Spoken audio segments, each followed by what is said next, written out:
Felix stood atop the bunker wall, facing due east.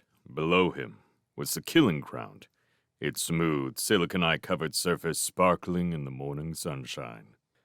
The area looked to be every bit as large as Schoen had said it would be. It sloped gently down from the foot of the wall for several hundred meters, before beginning a long, gentle rise to the top of the ridge. Everything else had been blasted flat by the engineers. To his right and south, and likewise to his left and north, it was the same story without the slope. The sand, flat and open, stretched directly away from the wall for half a kilometer. Some cover did exist, however. Starting from about 100 yards directly off the southeast corner of the fort, and stretching all the way to the ridge, was a typical Banshee maze, made of 3 to 7 meter high ridges meandering randomly in any and all directions, as well as the various wing-carved gullies and arios separating them. The maze had been considered too great an obstacle to blast away. Besides, Schoen had assured him, it was so cramped and narrow as to be useless to the ants. They liked to attack in mass, in waves. The widest of the gullies could handle no more than 2 or 3 ants abreast. Scanning the area one last time, Felix had to admit that everything seemed to have been considered. The fort, with its back to the western sea, seemed ideally situated. He turned his attention toward the inside of the walls. The last of the orange pea-suited engineers were stepping onto the transit platform. Both halves were being employed in the same direction to save time. They had been on Banshee almost 3 hours now. Soon, the ants, even those still remaining inside the dorm, would be warm enough for a full-scale rush. Felix shook his head in awe. Only 3 hours, and they had a fort. Even with the bunker itself having been dropped pre-built, it was an astonishing feat. He would have thought the wall alone would have required at least a day or 2. A gust of wind rose quickly and fluttered past them. But no dust. Thanks to the siliconite, their vision would never be obscured by rolling clouds of sand. Maybe they really had thought of something. Maybe they really had thought of everything. Dominguez appeared beside him on the wall. "Do you know what the hell's going on?" he asked bluntly. "What do you mean?" Felix replied. Dominguez hooked an armored thumb over his shoulder toward the warriors in the courtyard, all 200 plus of them forming up. "We're moving out, for Christ's sakes, Felix! Can you believe it?" "Why?" Dominguez shrugged, snorted angrily. "You got me, man. They go to all this trouble to build this goddamn miracle out in the middle of nowhere, then leave it before it does anybody any good." "Have you talked to Colonel Schoen?" "Shit!" snapped the sergeant disgustedly. "She's too busy hanging out with her chums up there to fool with anything as puny as life and death." Felix followed the other man's gaze to up there, the command platform. He could barely spot her warrior suit amidst several others of equal or higher rank. He was about to offer to talk to her himself when a lieutenant bounded up beside them on the wall and gestured to Dominguez. "You're Dominguez, right? You and your squad are moving with my group. Get formed up." "Yes, sir." Dominguez didn't quite snarl. He dropped down to the courtyard to where the other warriors were already lined up for the leap by pairs over the forward wall. There was no gate. Only the ants would have required one anyway. The lieutenant eyed Felix a moment. "Who are you, Scout?" "Felix." "Oh," said the lieutenant. He watched Felix another few seconds, then bounded away without speaking. Felix watched him go. Now, what the hell? The command frequency chattered into life with the order to move out. The leaping began. Felix watched in silence as almost the entire complement of warriors exited the fort.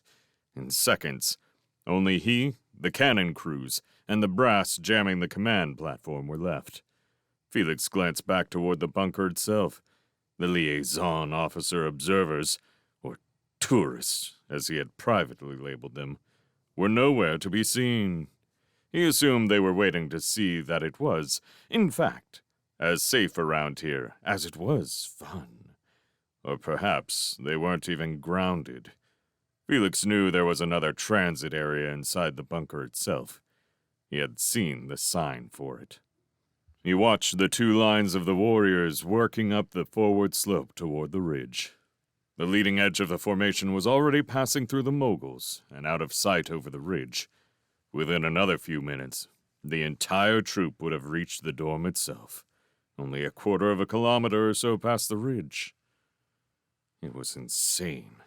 Showen appeared on the wall beside him a few minutes later. "You ready?" she asked. He nodded. What else? They hopped over the wall and started up the long slope to the ridge. The boot prints of the warriors ahead of them left only faint impressions in the siliconite-coated sand. Felix stared idly at them as he trotted along, listening intently to Showen's chattering tone to hear the reason for everyone leaving the safety of the fort. But Showen was concerned only with providing him with blow-by-blow details of power plays among the young officers of the staff. Suddenly, Felix realized they were the same thing. He stopped. "Let me get this straight. We're going out to the dorm because your friend Ali wants to prove something to the CO?" She looked at him. "Well, Ali is in charge of all the warriors, and how's he going to be able to show what he can do with them inside the walls?" Felix stared at her a moment, then resumed trotting without a sound. They were almost to the top of the ridge before she spoke again. Her voice was plaintive, defensive. "Felix, you just don't understand how tough it is for one of us to—" "Showen!" sounded sharply on the command frequency. "Hold up there for an extra hand." They stopped and turned to face the now distant walls. "I bet I can tell you who this is," said Showen, sounding pleased. A second later, it was unnecessary. With the first sight of the huge blue warrior suit, larger by far than any other Felix had ever seen, and infinitely more impressive, there was no doubt in his mind as to who it had to be. Nathan Kent. He began by bounding, with ease, over the forward wall as if shot out of a cannon. He was running as he struck the sand some 30 meters down the slope. A second later, he had already begun climbing up the ridge toward them at an easy, gentle lope, and a speed Felix knew he could never hope to achieve. He was awesome. And beautiful, Felix thought, watching the blue suit hurtling toward him. The combination of state-of-the-art armor and athletic magnificence was a sight overshadowing everything else. The war, the ants, the man alone, nothing else had to do with the vision of excellence, but the vision itself.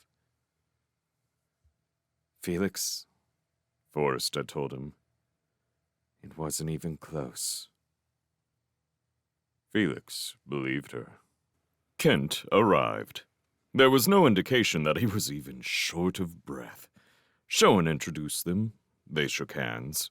Felix started to say something, decided against it. Not the time, he thought, turning and leading them the rest of the way. Once over the ridge, the terrain became once more banshee-like. A smaller maze covered the last few hundred meters to the dorm. In silence, Felix led them through it, following the tracks of the preceding warriors. He never once turned to look at the two following behind. He knew about Showen, he thought, and he could almost feel the presence of Kent. He would have to tell him about Forrest, about that last time with her. That was certain. But how to go about it? He had debated that with himself on and off from the first moment of meeting Kent in the drop bay. What to tell Kent about Forrest? There was much to tell. For one thing, Felix thought her to be the best armored fighter he had ever seen, himself included. And besides her skill, there was her bravery, no less considerable. Her value as a companion was no doubt well known to Kent already, and though Felix doubted Kent would find the topic boring, however often it was discussed, there was much more to say. Much more. She was very proud of you, friend Kent. On top of that, she respected you for what you really were inside. And something else, friend Kent. Forrest loved you. Yes, she did. She loved you. The way it should be done and for always. Forever. To the very end. I know. For when she died saying so, it was in my arms. My God, he thought suddenly, feeling the tears on his cheeks. I'm crying. How weird, he blurted out loud, stopping short. The other two wanted to know what he meant, what was going on. They weren't at all satisfied with his nothing. And as they resumed the trip, he could sense their uneasiness, but he didn't care about theirs. His was plenty for the moment. What the hell was happening to him? The maze parted at last, revealing the warriors deployed in the classic fleet semicircle. Less than 40 meters beyond their positions, the roof of the dorm itself shone in the sun. Awfully close, Felix thought. Awfully damned close. Shoan raced past him to the knot of warriors around her friend Ali. Is that it? Asked a shy and gentle voice from over his shoulder. He glanced at Kent briefly. That's it, he replied. Kent was watching the dorm. I don't see any ants, he offered. Good. Felix! Shoan called, waving him toward the group. 2 of the other 5 scouts were already there. You're being drafted, she explained. She indicated the other scouts. Ali, Colonel Kadar, wants you 3 to make a scan around the far side of the dorm. Felix nodded to the other scouts. Right now? Right now, she replied. Report on Command Prime frequency. Okay. He started off with the others. See you later, Felix, Kent called cheerfully. Felix paused, regarded the huge blue suit. See ya, he managed. They found nothing new on the scan. The dorm was situated in the middle of a large depression on a relatively flat plain between several sections of maze. It looked to Felix as though it had been recently unearthed from a covering windstorm. He couldn't see much more than the roof without approaching to the lip of the crater. One of the scouts suggested they do that very thing. Felix stared him into silence. It was plainly evident that neither of the other 2 scouts had seen Banshee or ants before. In fact, he soon discovered none of the 6 scouts on the drop besides him had ever seen Banshee. None had ever worn scout suits before either. They were all from Militar, all green, and all thankful to Canada for getting them this chance to see real action. Felix groaned. He sent them back to the colonel after the brief sighting and went to find his own squad. He found them arranged at the southern end of the semicircular deployment, crouched behind a short bluff of a dune that made up the farthest extent of the ants' unearthing efforts. Shoan wasn't there. Curiously enough, Kent was. So was Dominguez, looking fretful even through the faceplate. Too goddamn close, Felix, he said at once. Hello again, offered Kent, in the same pleasant tone as before. Felix nodded to Kent, agreed with Dominguez. He regarded the overall deployment. What's the idea, exactly? Dominguez demanded. Felix shrugged. They want to see if they can contain the first charge right here using our own crossfire. Dominguez stood up. You're joking. No. What's wrong? Kent wanted to know. What's wrong? Dominguez snapped angrily. Then, seeing it was Kent who had asked, he continued in a softer tone. What's wrong is that we're too damn close to be just sitting here waiting for them. We got him in our crossfire, offered Kent hopefully. No one replied. Well, insisted Kent. don't we? Felix nodded reluctantly. We do. But what have they got us in? Added Dominguez sourly. He regarded Felix. This whole deal gives me the creeps. He gestured behind them. No other cover either, see? Felix looked behind them. It was open for some 50 meters to their rear. The closest obstacle was the edge of the maze, a smooth, sheer wall 5 meters high. Not too high for powered legs to clear, of course, and there was a gap there, he noticed. It was wide enough for a couple of warriors to use at one time. Still, all that open space to get there made it. Maybe we ought to pull back a bit. I'm for that, said the sergeant. But Canada told us to stay here, protested Kent. And I meant it, said Schoen, appearing from down the long line of warriors. What's this talk about pulling back? We're too damn close, Colonel, said Dominguez firmly. Too close for what? She waved toward the dorm. Dorms don't have any artillery. How do you know? Felix asked. She looked at him. You ever heard of them having it? She looked at Dominguez. Have you?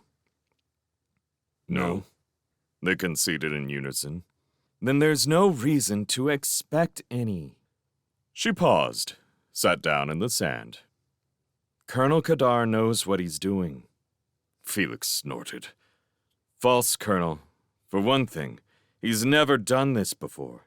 And for another, he looked at her. Your Ali is just a bit too eager for me. She met his gaze. Maybe he hasn't had much actual on-the-spot experience. Any, you mean? She ignored him. But he's had the full benefit of all Fleet research on dorms. Felix laughed bitterly. Fleet research thought these things were supply dumps the first time they dropped me. We stepped from the ship straight into 6 marching rows. It was quiet for several seconds while they digested that. Then, when was that? Schoen asked. The knuckle, Felix replied in a dead voice. Then, there was a sudden movement beside him. He turned to find Kent's massive blue helmet looming over him. You were at the knuckle, Felix? He asked, his voice an almost inaudible whisper. Damn, Felix thought. Damn, not this way. Yes. Not Kent. Nathan. Yes, Nathan. I was there. He lifted a gloved hand to rest on the great shoulder. And the first explosion went off. Several more erupted immediately afterwards, a staccato barrage of noise and flying sand. Dominguez's order for all to hit the sand and stay flat was lost in the rolling thunder of the concussions and the bone-chilling screams of surrounding warriors. In seconds, it was over, as abruptly as it had begun. Recall chimes sounded immediately afterward, filling the heavy silence. "That's it!" shouted Dominguez to one and all. "Let's hit it home! Come on!" Felix, half buried by the cascading sands, dragged himself out and up to his feet. Around him, everyone was fleeing wildly toward the maze. Everyone who could. A dozen steps away, a warrior suit arched stiffly before suddenly bursting outward. He shuddered and turned away. Kent was there, standing still as a statue and looking over the rise. Felix turned to follow his gaze and froze himself. A solid wall of ants was boiling up and over and down toward them. "Let's move it!" he shouted. He grasped Kent's armored shoulder and tried to shake it. It was like trying to budge the bunker itself. "Come on!" he all but screamed, standing with his faceplate before the other man's. Still, Kent wouldn't move. Felix glanced over his shoulder. The ants were almost there. "God damn it!" he raged at the blue suit. "Move!" And he slapped his hand against the side of Kent's helmet.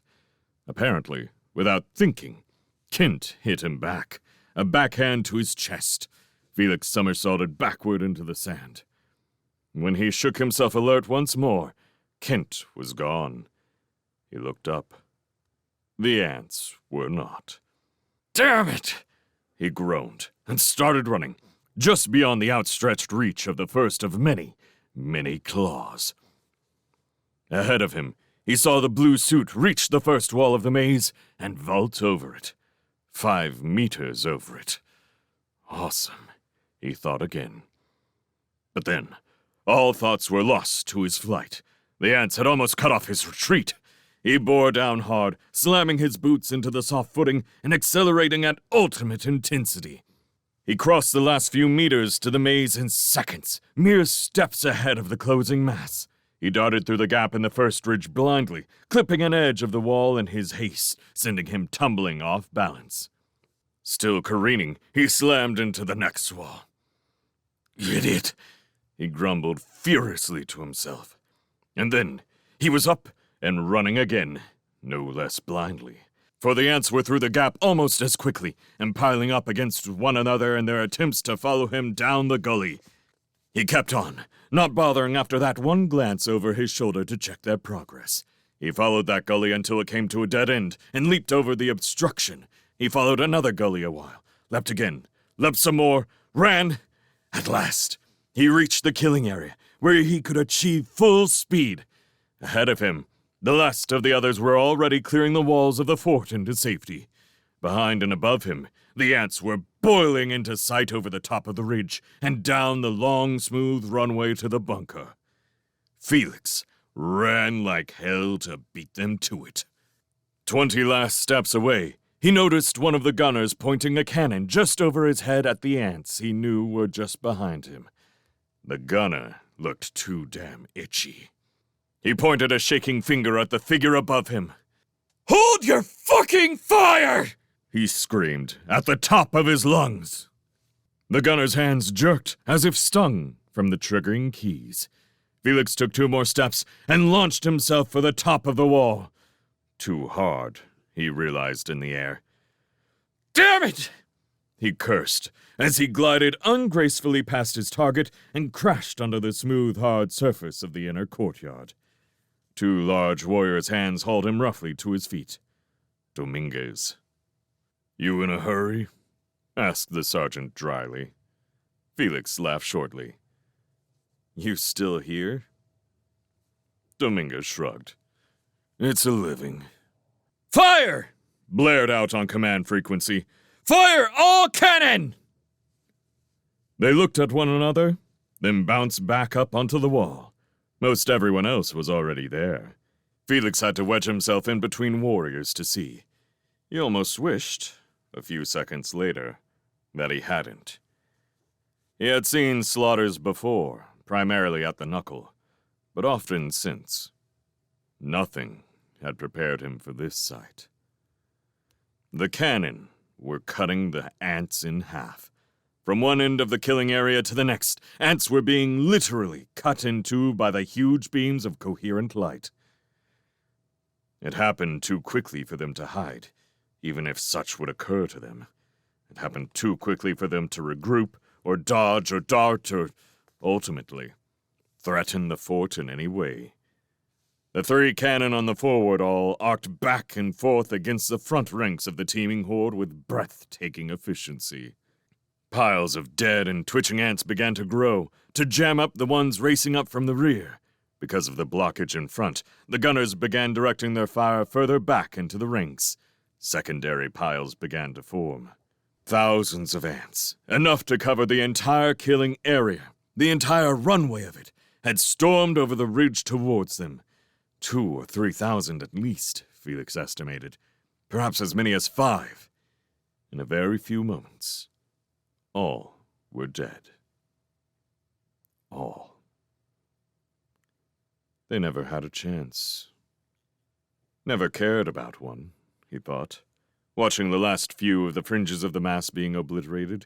Even the last stragglers had been intent on but one thing: attacking.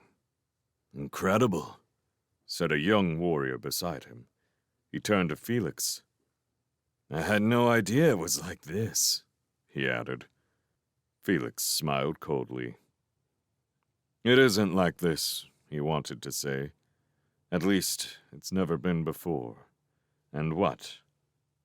What if it really isn't now? Hold your fire! Sounded at last. The cannon stopped. The people crowded even more tightly along the wall to see. There was a pause, and then a long, ragged cheer erupted from the ranks. Felix found himself standing next to Dominguez once more. The sergeant hooked a thumb toward the mass of dead. How about that? He asked. Felix shrugged. You really think it's all going to go like this? Dominguez nodded, understanding. But there it is, he offered. Yeah, Felix replied. There it is. 10 minutes later, the second wave appeared over the ridge. The order to fire was delayed until, once more, the runway was covered with their rush. Then the same thing happened. Once more in moments, it was over. A 5-minute delay occurred before the third wave. It, too, went as before. The ants waited a full 15 minutes before the fourth wave appeared. It did them no good. Again, thousands died. Quickly, easily, distantly. When it was all over, the warriors stood staring at the mass of corpses and pieces of corpses before them. They shook their heads in amazement. How stupid the ants were, they said, to be willing to let so many be wiped out. Felix listened, but heard no one remark on what it meant that the ants were willing to let so many die. To them, it was merely stupidity. To Felix, it was something else. Something alien. While it made the others laugh, it made him... what? He realized, after a moment, that it frightened him. Terrified him, in fact, in a way that nothing before had. They just don't care, he mumbled to himself. No one else heard. No one would have paid any attention, he knew, if he had. So ended the third hour of the drop.